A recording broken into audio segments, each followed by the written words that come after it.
Hey everybody, this is my 55-gallon T-bar tank, and today I put a new LED shop light on this tank. It's a low budget light. It's not really meant to be on top of an aquarium, but I put one on my Gourami tank the other day just because I needed to replace the tubes that were in there anyway, and my Gourami tank has always had a shop light on it. It was just the shop light that took the T8 tubes rather than the newfangled LED shop light.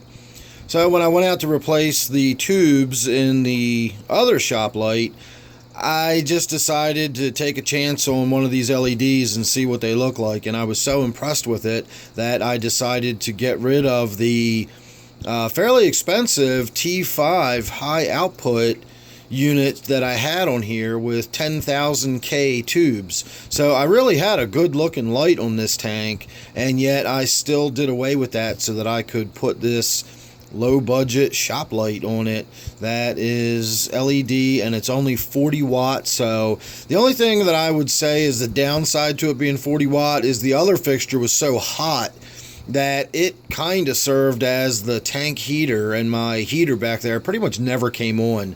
So now that I'm using this much lower temperature, lower wattage light, the tank won't be as warm, so my tank heater is going to have to come on a little bit more often. But honestly, heating the tank with the tank heater is so much more efficient than heating it with a really hot light fixture above the tank outside the glass. That's a really inefficient way of heating a tank. So that's no biggie, but that is something I kind of thought about today, is that really hot light fixture is not going to be warming the tank up anymore. It's going to have to rely on the internal heater I've got in there.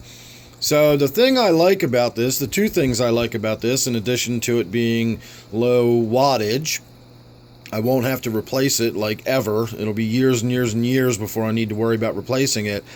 But it also gives me a little bit of that shimmer that you get, and it gives it that sort of almost natural sunlight effect. I might again have to sort of encourage a little more surface agitation in this tank. Typically I don't like surface agitation in my tanks. I like the water to be nice and calm on the surface. But if we're looking at, getting this sparkle and shimmer in the water, that comes from the surface agitation and the LEDs shining down through it. So I might reposition the power head just so that it, just causes some agitation at the surface there, and it'll sparkle more. It also is a light that has a lot of blue in it, and the blue really picks up the colors here in my Green Giant, which is almost a turquoise color.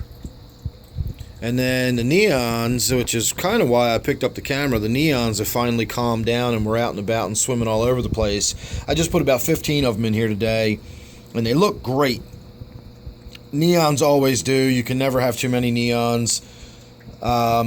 I think, honestly, this is going to be the next tank. They're on sale for $1 a piece right now. So imagine about 15, school of 15 neons swimming around in there. I already have so many reds and oranges and browns and earth tones in there.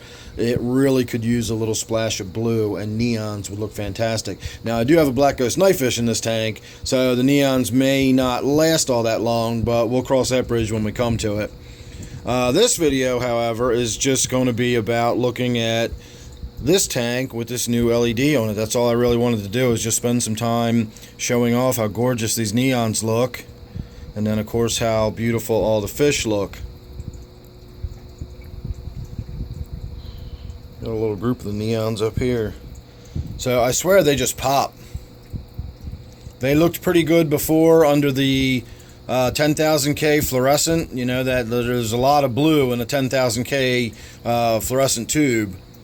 And those high output T5s, they really put out a lot of light, so there's a lot of blue to be reflecting back at you, and of course you got that beautiful color from it. But these LEDs are just fantastic. I love them. And I've also been noticing that these two fish seem to be palling around quite a bit, and I'm almost wondering if they're not pairing off as they get a little older. Oh, and look right here between the space heater and the intake, if you can see that little sort of brown smudgy thing down by the leaves, that is the high fin spotted pleco that I've got in this tank. I actually just shot a few minutes of video of the high spinned high-finned spotted pleco that I have in my 125-gallon native tank, and that one is getting pretty big. It's growing pretty fast, and it looks really cool. So I'll be interested to see that one grow up in this tank, and if it gets bigger and bolder, we might get to see a little more of it, and I think that'll be exciting because it's a really cool-looking fish. I went on and on about it in the other video, how I really had no idea what to expect as it got bigger. You don't really get a whole lot of information from the PetSmart where I bought it, but seeing it start to grow up and get a little bit of size on it, I'm really excited to see it really grow in full size. And I guess I can say lastly, we'll wind up with a little look at this tank. My angelfish is still doing well.